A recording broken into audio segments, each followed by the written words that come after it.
함께 보실 하나님 말씀은 누가복음 3장 10절에서 20절까지의 말씀입니다. 신약성경 91페이지 전후로 있습니다. 누가복음 3장 10절에서 20절까지의 말씀을 드라마 바이블로 봉독하겠습니다. 그러면 우리가 무엇을 하리이까? 옷 두 벌 있는 자는 옷 없는 자에게 나눠줄 것이요 먹을 것이 있는 자도 그렇게 할 것이니라. 세리들도 세리를 바꾸자 하여 와서 이르되, 선생이여, 우리는 무엇을 하리이까? 부과된 것 외에는 거두지 말라. 군인들도 물어 이르되, 우리는 무엇을 하리이까? 사람에게서 강탈하지 말며 거짓으로 고발하지 말고 받는 급료를 족한 줄로 알라. 백성들이 바라고 기다림으로 모든 사람들이 요한을 혹 그리스도신가 심중에 생각하니, 요한이 모든 사람에게 대답하여 이르되, 나는 물로 너희에게 세례를 베풀거니와 나보다 능력이 많으신 이가 오시나니 나는 그의 신발끈을 풀기도 감당하지 못하겠노라. 그는 성령과 불로 너희에게 세례를 베푸실 것이요 손에 키를 들고 자기의 타작마당을 정하게 하사 알곡은 모아 곳간에 들이고 쭉정이는 꺼지지 않는 불에 태우시리라. 또 그 밖에 여러 가지로 권하여 백성에게 좋은 소식을 전하였으나 분봉왕 헤롯은 그의 동생의 아내 헤로디아의 일과 또 자기가 행한 모든 악한 일로 말미암아 요한에게 책망을 받고 그 위에 한 가지 악을 더하여 요한을 옥에 가두니라. 아멘. 함께 읽은 본문의 말씀을 가지고 같은 말씀 다른 반응이라는 제목으로 말씀 나누고 기도하도록 하겠습니다. 지난 연말에 함께 묵상했던 말라기 말씀에서 하나님은 메시아께서 오시기 전에 선지자 엘리야를 보내실 것이다 라고 약속을 하셨습니다. 그래서 그가 하는 일이 아버지의 마음을 자녀에게로, 자녀들의 마음을 아버지에게로 그렇게 돌이키게 하는 일을 감당할 것이다 라고 예고를 하셨어요. 말라기 4장 5절에서 6절에 그 내용이 등장했었는데요, 함께 읽어보도록 하겠습니다. 같이 읽습니다. 시작. 보라, 여호와의 크고 두려운 날이 이르기 전에 내가 선지자 엘리야를 너희에게로 보내리니 그가 아버지의 마음을 자녀에게로 돌이키게 하고 자녀들의 마음을 그들의 아버지에게로 돌이키게 하리라. 돌이키지 아니하면 두렵건대 내가 와서 저주로 그 땅을 칠까 하노라 하시니라. 아멘. 이 약속의 성취가 누구입니까? 세례 요한입니다. 오늘까지 묵상한 누가복음 본문에서 세례 요한은 회개의 세례를 전파하며 이를 위해 합당한 열매를 맺으라고 꾸짖으며 외쳤습니다. 그냥 입으로만 회개하는 것이 회개가 아니라 회개의 열매가 있어야 한다는 것이죠. 이 메시지를 자신에게 주시는 음성으로 들었다면 마음속에 일어나는 자연스러운 반응이 무엇일까요? 함께 오늘 본문 10절을 한 목소리로 읽어보도록 하겠습니다. 같이 읽습니다. 시작. 무리가 물어 이르되 그러면 우리가 무엇을 하리이까? 아멘. 이 질문이 회개의 적절한 반응이 아니겠습니까? 회개해야 한다라는 하나님의 말씀을 들었을 때 그러면 회개로 내가 무엇을 해야 합니까? 아, 그렇군요 하고 머리를 끄덕이는 것이 아니라 회개하라는 메시지가 선포될 때 그러면 내가 무엇을 돌이켜야 하고 무엇이 죄인 것을 깨달아야 합니까? 하는 반응이 있어야 한다는 것입니다. 적어도 이 질문을 한 사람들의 귀에는 세례 요한이 외친 회개 선포의 말씀이 들린 것입니다. 아, 이게 나에게 주시는 하나님의 음성이구나 한 것이 들렸다는 뜻이에요. 회개하라는 그 메시지가 종교적인 의식에 참여해야 한다라는 소리로 들린 것이 아니라 아, 내 삶을 바꿔야 되는구나, 내 마음을 바꿔야 하는구나, 남을 향한 내 태도를 바꿔야 하는구나, 뭔가 하나님께서 내 삶에 바뀌기를 원하는 것이 있구나 하는 것으로 들었다 하는 뜻입니다. 하나님의 초청으로 들린 것이죠. 삶의 변화를 촉구하시며 질문을 하는 하나님의 음성에 귀를 기울이게 된 것입니다. 그들에게 세례 요한이 주는 대답이 오늘 본문 11절에서 14절까지의 내용입니다. 우리 같이 한 목소리로 읽어보도록 하겠습니다. 같이 읽습니다. 시작. 대답하여 이르되 옷 두 벌 있는 자는 옷 없는 자에게 나눠줄 것이요 먹을 것이 있는 자도 그렇게 할 것이니라 하고 세리들도 세례를 받고자 하여 와서 이르되 선생이여 우리는 무엇을 하리이까 하매 이르되 부과된 것 외에는 거두지 말라 하고 군인들도 물어 이르되 우리는 무엇을 하리이까 하매 이르되 사람에게서 강탈하지 말며 거짓으로 고발하지 말고 받는 급료를 족한 줄로 알라 하니라. 아멘. 여러분, 무엇으로 회개를 하라고 합니까? 자신의 욕심을 볼 것이 아니라 이웃의 필요를 보라고 하세요. 이를 구체적으로 나눔과 도움으로 돌보는 일을 하는 것이 뭐라고 말하는 겁니까? 그게 회개다라고 말씀하세요. 이는 도덕적인 의무나 책임을 사람의 힘과 노력을 통해서 하라고 강요하는 것이 아닙니다. 이게 무슨 말씀일까요? 하나님이 지금 너희를 돌보시는 은혜를 족한 줄로 여기라는 것이죠. 하나님의 은혜를 신뢰하라는 것입니다. 오늘 일용할 양식을 주시는 하나님, 내 필요를 돌보시는 하나님, 말씀을 따라 살아가도 내 삶을 책임지시는 하나님을 믿고 신뢰하라는 말씀이에요. 왜 사람이 옷을 여벌로 더 소유하려고 할까요? 그게 내 안전을 지켜준다고 생각하기 때문입니다. 그 안정감을 누리는 것이 타인의 필요나 결핍보다 더 중요하고 크다라고 생각하기 때문에 당장 입을 옷이 있어도 한 벌 더 여유가 있어야 그래야 내 미래가 보장된다라고 생각하는 것이겠죠.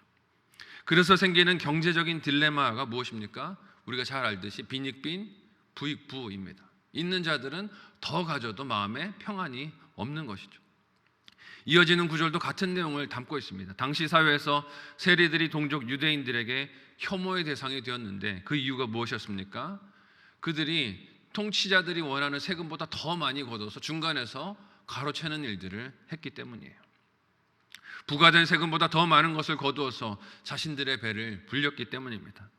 14절에서 나타나는 군인들의 강탈하는 행위도 결국은 원인이 어디에 있습니까? 받는 급료를 족한 것으로 여기지 않는 것이에요.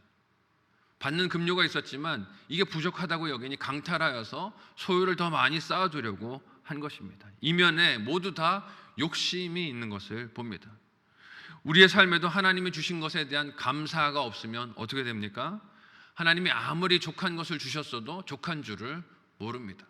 모자라를 외치는 것이죠.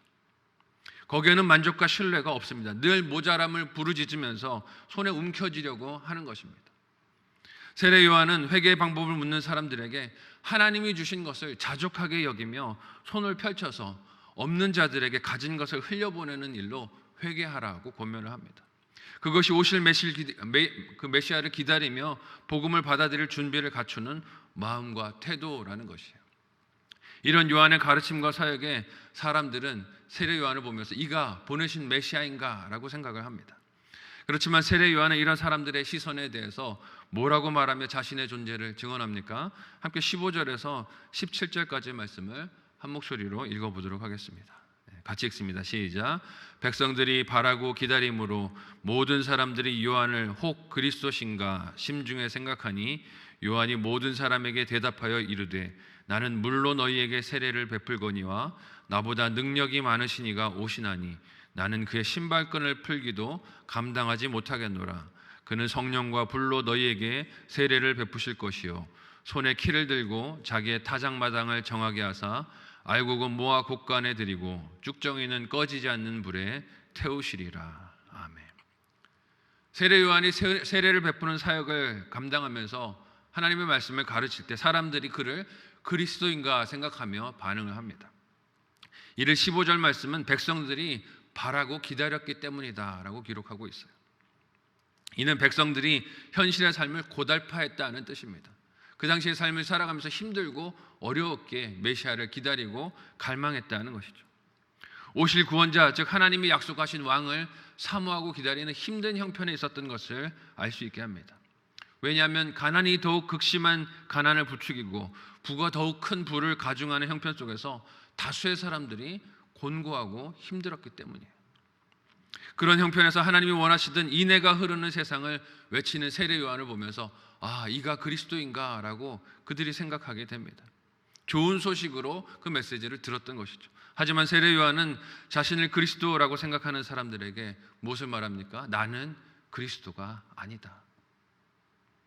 그리고 자신의 뒤에 오실 그리스도의 존귀하심을 자신은 그의 신발끈을 푸는 역할로도 감당할 수 없다라고 합니다. 예수님 당시 유대 사회에서 남의 신발끈을 푸는 일은 누가 하는 일이었습니까?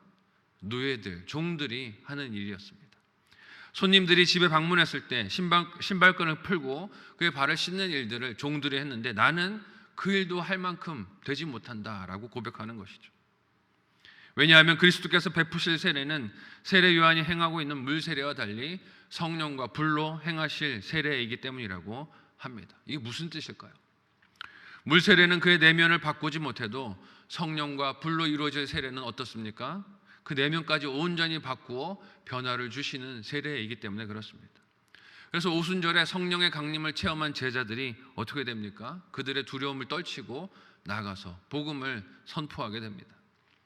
세례 요한은 자기 뒤에 오실 그리스도께서 그렇게 내면까지 바꾸시는 불과 성령으로 세례를 줄 것과 이를 믿음으로 영접하는 자와 그렇지 않는 자를 추수 때 알곡과 쭉정이를 나누듯이 그렇게 분리하는 농부처럼 나누시는 심판의 주관자가 되실 것을 예고합니다. 이것이 힘든 현실을 살아가고 있는 이 땅의 백성들이 기억하면서 기다려야 할, 또 맞아들여야 할 가장 좋은 소식이라는 것이에요. 이렇게 다가오실 그리스도에 대한 소식을 전하던 세례 요한이 그럼에도 오늘 말씀에 보면 이런 일을 겪는 것을 봅니다. 함께 18절에서 20절까지의 말씀을 한 목소리로 읽어보도록 하겠습니다. 같이 읽습니다. 시작.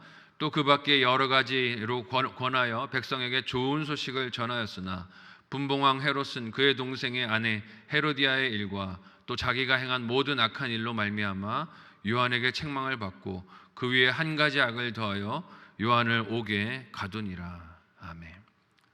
오실 그리스도를 준비된 마음으로 모시기 위해 회개를 촉구하는 세례 요한의 메시지를 받아들이면서 회개의 방법을 묻는 사람들 같은, 백성들 같은 사람들도 있었지만 거절하고 배척하는 사람도 있었음을 오늘 말씀이 우리에게 보여줍니다. 세례 요한이 전한 것을 18절 말씀은 좋은 소식이라고 정의하고 있어요. 그러니까 사람들이 찔려도 내가 무엇을 해야 합니까? 라고 마음에 가책을 느껴도 이게 좋은 소식이라는 뜻이에요. 그래서 그 좋은 소식을 전하고 또 전했지만 모든 사람들이 그 소식을 좋게 받아들인 것이 아니다라고 기록하고 있습니다. 특히 동생의 아내를 취한 헤롯은 자신의 행동을 악하다라고 책망한 요한을 어떻게 했다고 오늘 말씀을 기록합니까? 감옥에 넣어버렸다 기록하고 있어요. 세례 요한이 전하는 메시지가 마음이 찔리니까 어떻게 한 것입니까? 요한을 옥에 가둬서 그 입을 막아버리려고 한 것이죠. 그렇다라고 하나님의 심판을 피할 수 있겠습니까? 그렇지 못할 것입니다. 오히려 자신이 회개하고 정결함을 받고 살 수 있는 기회를 지금 스스로 차버리는 것이에요. 오늘 우리가 말씀을 듣고 읽고 묵상할 때 하나님께서 이와 같은 찔림과 도전을 주시기도 하십니다. 설교를 들을 때 혹은 말씀을 묵상하고 공부할 때 말씀을 필사할 때 하나님이 이런 감동들을, 찔림들을 주실 때가 있어요. 어떻게 하라는 말씀입니까? 회개하고 돌이키라는 말씀 아니겠어요? 내가 무엇을 해야겠습니까? 라고 하나님께 묻고 돌이키라고 들려주시는 말씀인데 우리는 찔리는 말씀이 들릴 때 어떻게 하려고 합니까? 귀를 닫아버리려고 하고 혹은 그 입을 막아버리려고 하고 떠나려고 하고 어리석은 선택과 판단을 할 때가 너무 많습니다.